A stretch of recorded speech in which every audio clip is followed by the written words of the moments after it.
Hatanpään kartanon rannasta kuvattuna Pyhäjärveä.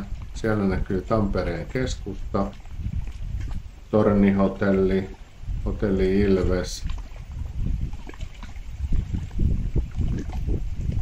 Siinä Eteläpuistoa, Pyhäjärvi tässä edessä, siellä näkyy Näsinneula. Pyynikin näkötornista pieni pala näkyy sieltä. Sitten hotelli Roosendahl ja Roosendahlin uimaranta.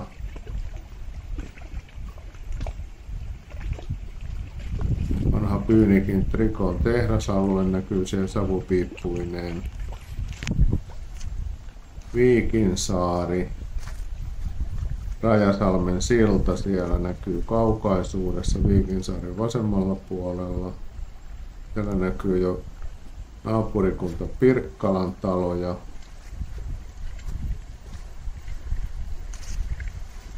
Ja Pyhäjärvi tässä tosiaan kuvattuna Hatanpään kartanopuistosta.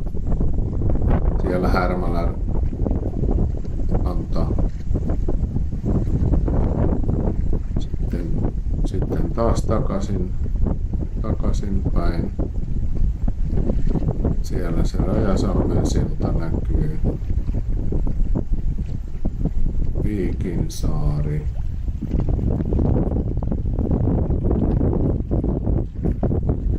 Pispalan harju, Pyynikin harju.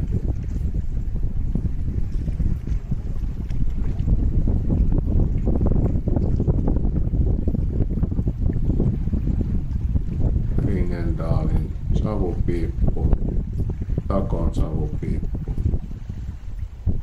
Siellä ihan oikealla näkyy Nokia-areenan kerrostalo ja